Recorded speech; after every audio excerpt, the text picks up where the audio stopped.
The team gravitated towards the element that formed a striking silhouette, and some excess clothing was removed for technical concerns. Technical concerns, Hi-Rez? You sure about that one? Today, we become legends. Alright boys, new god time. We have the closer look post for Ix Chel here to cover, basically some like dev insights on how she's going to work in terms of gameplay mechanics and the visual design and lore behind her and all that kind of stuff. Patch notes for this will be tomorrow. There'll be full patch notes, so I'll be covering those as well, so be sure to subscribe to the channel if you want to catch that video as it drops. I'll try and get that out as soon as I can after the patch notes. But yeah, without further ado, let's jump into this closer look blog. So first up, we have a little bit of like lore and stuff. They usually start with this. So for modern communities, she is the moon goddess and protector of Mayan culture and women. For scholars, she is one of a number of deities with different roles in the post-classic period, which is the real Ix Chel. So yeah, they're basically saying here that she's one of those gods that isn't really super well defined in the mythology, especially because Mayan mythology is quite old. So a lot of it has probably been lost and stuff like that. So it's going to be a little bit of a artistic interpretation from the Smite team, you know, on which bits of her lore they want to take that they think they can make a cool visual design and kit out of, because there's a lot of like random information and she's not super well defined in the mythology. So yeah, as they say here, Ix Chel is one of the most challenging goddesses for us to define. Entire research papers have been dedicated to her identity, and there are a variety of sources throughout history that describe her differently. To this day, the goddess's original definition is still debated. Mistranslations or misunderstandings often obscure the truth of who Ix Chel is. So yeah, basically what I said before, they kind of have a bit of trouble, you know, some of it will be lost, some of it will be mistranslated, some of it will be misunderstood as it's been passed down orally and stuff like that through the years, so it's going to be a little bit more difficult to define her, basically. However, the goddess has also become a prominent figure in pop culture across many countries. Mexico, Costa Rica, Belize, and Guatemala all have institutions, brands, and locations named after her. I didn't know that, that's quite cool, so she still has like a place in the modern day in terms of pop culture and stuff. And most tend to use a similar depiction of the goddess. This depiction is not the most historically accurate, but it has become the most widely accepted that it is what most people imagine when they think of Ix Chel. So it sounds like they're going to be kind of going with that interpretation instead of like a fully lore-accurate interpretation of the goddess. Historically, Ix Chel was likely derived from at least two other goddesses. They are often referred to as the goddess Ix Chel. I'm going to pronounce all these wrong, maybe Ix Chel or something like that. Lady Earth, and the goddess Ix Chel, Red Rainbow. Goddess I is a younger goddess associated with the moon, love, and fertility, and Goddess O is an older woman more closely associated with weaving and vengeance. So yeah, quite different interpretations there from the two different gods that kind of formed Ix Chel. So maybe she'll have themes of both of these. It seems like they're going more with the Goddess I version with like moon and love and fertility and light and all that kind of stuff. There doesn't seem to be too much vengeance, maybe a little bit of weaving potentially though. The name Ix Chel was known, but not much more, and these two goddesses were often cited to be a part of her mythology, so yeah, they're probably going to be taking a lot of aspects from these two, instead of directly from, like, how Ix Chel was supposed to be, because it was mainly a name and they don't know too much more about it. This concept was then published in multiple pieces of literature which have spread across multiple nations and persisted in the modern day mythology, like they were on about with Mexico and Costa Rica and stuff. Now, Ix Chel is generally expected to be a young goddess associated with the moon and weaving, often depicted with very colourful clothing and symbols of the rainbow. Yeah, we've definitely seen a lot of that in the promotional stuff so far. An amalgamation of these other deities. Even if they were separate at one time, they are now undeniably attached, and that's what they're going to be going with for the design of Ix Chel. So, the Smite vision. Ix Chel in Smite started with the Smite community. We aren't exactly sure why this goddess became such a popular suggestion from players, but it's likely due to her widespread uses as described above. Yeah, gods that are more popular in modern pop culture and not just in mythology are always going to be more likely to be requested and stuff like that. You know, the more popular they are, the more people are going to be requesting them for the most part. We brought her various themes together in a cohesive direction, the Light Weaver. In this way, Ix Chel could display her power on the battleground by weaving together strands of coloured light.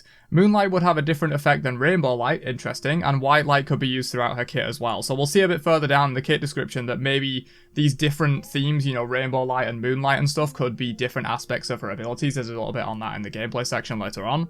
She was often associated with medicine and healing. Yeah, we know she's going to be a tier 3 healer, at least based on the data mining. So not a massive healer, you know, not an Aphrodite, not a Hel, but something more like, I think Terra's tier 2 actually. So tier 3 healers are like Cupid, Shiva, Baron, I think, as well. So, like, she's going to have some healing in her kit, maybe some team healing as well, but it's not going to be a, like, major core focus of her like it would be with, like, an Aphrodite or a Hel or maybe even a Chang'e or something like that. And so yeah, that will be more attached to the soothing moonlight, and the rainbows were bad omens of destruction in Mayan mythology. Interesting, I didn't know that. That's quite cool. You know, rainbows normally associated with like peace and love and healing and stuff. In Mayan mythology, they were more so associated with destruction. So her damaging abilities will be more colourful. So yeah, this is a bit what I mentioned earlier, where like the different light could potentially represent visually, like which abilities of hers are meant to be dealing damage and, you know, being aggressive, and which ones are meant to be more defensive or providing healing and stuff like that. So the core themes.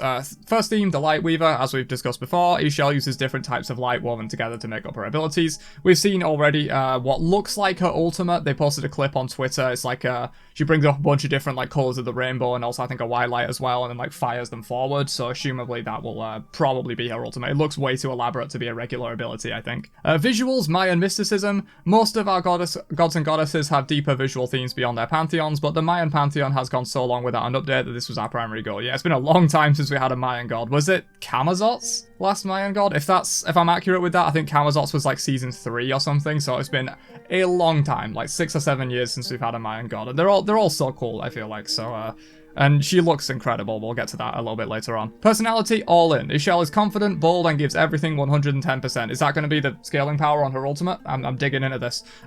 This applies to both helping her allies as well as annihilating her enemies. So yeah, a bit more of that definition of like she's going to have some healing. She's going to be a tier 3 healer, but she's also going to be having quite a lot of damage. In the data mining, it said she was going to be a mage, and this sounds like she probably is going to be a mage as well. You know, maybe sort of Hell-esque in that she's like built to deal damage and to like heal as well. But maybe not quite as much healing as Hell has, considering she's going to be a tier 3 healer. And perspective, respite. The other gods look to Ix Chel and heave a sigh of relief. Many things have been going wrong, but finally a goddess who stands for the good has arrived to help. So yeah, basically, you know, Season of Monsters, all this stuff, Surtur and Matigoras destroying the battleground in the Internal Law. Ix Chel is here to deliver hope, basically. So the artistic process, we felt we had a ton of room to explore a lot of different artistic interpretations for this goddess, since she didn't have like a specific definition, and in fact had multiple conflicting ones, so they can kind of use a bit of their artistic interpretation for that. When we started our designs for Ix Chel, we expected that most players would be unaware of the history involving her identity, so we aimed to lean more into the common modern expectations of the goddess in a lot of these South American countries like Mexico and Costa Rica, but with a unique twist for Smite, of course. Even in the first iteration, our goals can clearly be seen. There are strong Maya elements, plenty of fantasy mage elements, very cool, prismatic symbols, also really sick, and woven cloth elements. It was also clear to us that we wanted to explore a new variety of feminine body types for Ix Chel. Yeah, we all know she thick, boy. She thick.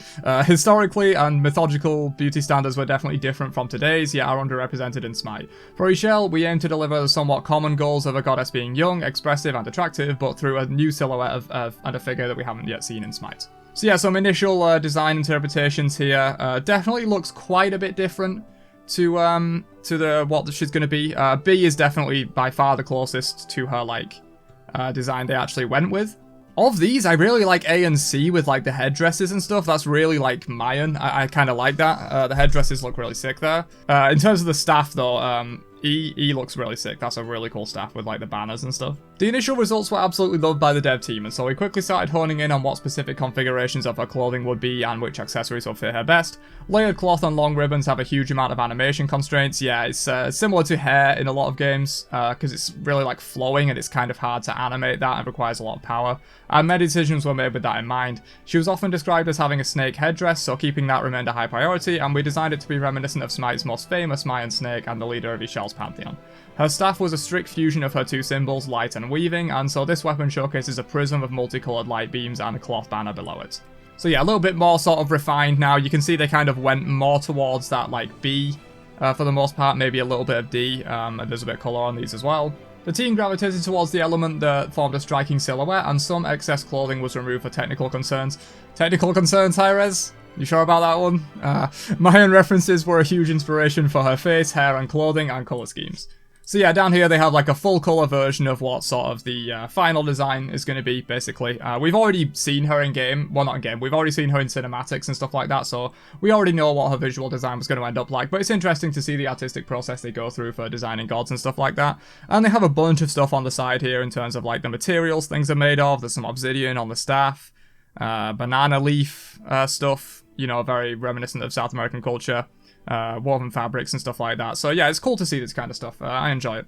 But the most important part, the part I'm mostly here for, even though I do like the visual design and stuff, is the gameplay. So let's jump into that. So Ix Chel is a mage. Yeah, we basically thought she was going to be a mage from data mining. She could have been a guardian, but the data mining says she was a mage, and definitely with the way they described her so far, she fits a mage. Intended to be played in mid, but with some clear potential to flex into support or solo, so that would be interesting if she could potentially flex into a support. You know, a little bit like Baron, who's like also a god with a little bit of secondary healing and supportive aspects that can be played in support relatively effectively.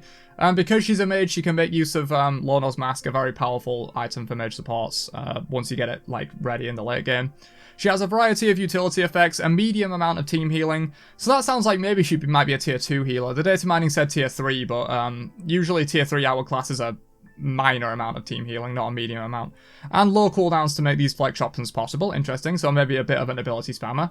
Her primary gameplay goals were to create a low cooldown yet long range mage that was filled with satisfying skill shots, so some kind of artillery aspects maybe, you know, a bit of Thoth. You know, Thoth 1 on an extremely low cooldown once you get full CDR and get the 1.5 seconds off from hitting gods with it.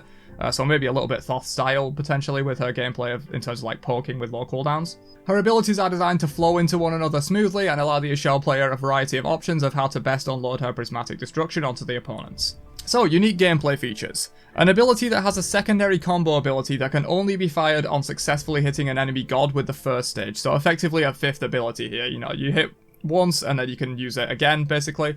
Interesting. You know, maybe since she's themed around sort of being damage and utility, maybe if you hit an enemy god with this, it activates like a secondary ability of it that is supportive for allies. You know, maybe this could be her heal, or maybe it could give some other stats to nearby allies or something like that. Shields, potentially. She has a blind effect, so interesting. I don't think we've seen a blind since... when was the last god that had a blind? Set, maybe? If that counts, I think it counts. Been a long time since we had a blind effect. Usually not the most powerful CC, but depending on how long it lasts, it can be pretty devastating, so we'll see with that. And obviously, you know, being so associated with light and stuff like that, it makes sense that she would have a blind in her kit. A ricocheting ability that she wants to hit herself or allies with. Interesting, so maybe sort of Yamoja 2 style, you know, maybe if she hits an ally, it can like bounce to herself and then to other allies. Very reminiscent of Yamoja's too, actually, considering it says she specifically wants to hit herself or allies with it. Whether it's going to be like a ricocheting skill shot, you know, reminiscent of like a Huyi one or a Kuzumbo one or something like that, I'm not really sure, or whether it's just going to like bounce to nearby allies like Yamoja 2. And an ability that has increased effects if it passes through allies and enemies at the same time, again bringing in that theme of her being, you know, associated with destruction and healing at the same time, you know, destruction and hope, that kind of stuff. You know, those conflicting elements. This potentially could be her ultimate. As I said, we've seen like an animation for what is almost certainly going to be her ultimate that they posted on Twitter, and she activates like different orbs. This is probably kind of out there, but I feel like it'd be really cool if she could activate different orbs throughout her kit. This is just like my inner wanting old war back coming out here, but if she could activate like the different orbs throughout her kit, and then when you ult, each orb does like a different thing. So like maybe the light orb heals allies or shields them or something, and then like the red orb could be damage, and then you could also have like a slow or like a silence or something attached to one of the orbs, you know, purple is silence or something like that. Probably not how it's going to be, because they haven't mentioned anything about, you know, orbs throughout the kit influencing things. They will probably have mentioned that in the unique gameplay features if that was going to be part of it, but still pretty cool, you know, an ability that has increased effects if it passes through allies and enemies at the same time, so probably does damage and maybe heals as well if it hits allies, or maybe if you like fire it through an enemy and then hit an ally, it does more healing than it normally would. And if you do it in the reverse, you fire it through an ally and then hit an enemy, it does more damage than it normally would, or something like that. Seems pretty cool. Potentially could even be related to this one, but I'm not sure. And so yeah, Ix Chel is here to bring hope to a world ravaged by destruction. Surtur and Mythological have grown stronger with time, but Ix Chel will help form a resistance against them. After many years, we finally have our newest Maya deity. Very cool, very cool.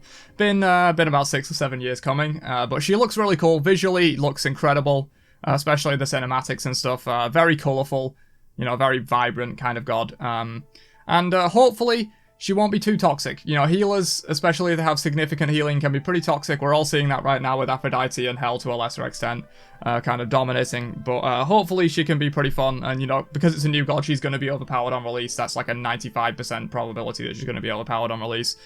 So hopefully not too toxic, because toxic kit design and overpowered, as we're seeing with Aphrodite, as we've seen with gods like Baccha, even a bit now, you know, those kind of toxic playstyles when they're overpowered are really not fun for the game. So hopefully she has like a reasonable kit that isn't too bad to deal with, because she will be overpowered. We basically know that. But yeah, what do you guys think of Ix Chel? I think she looks really cool visually.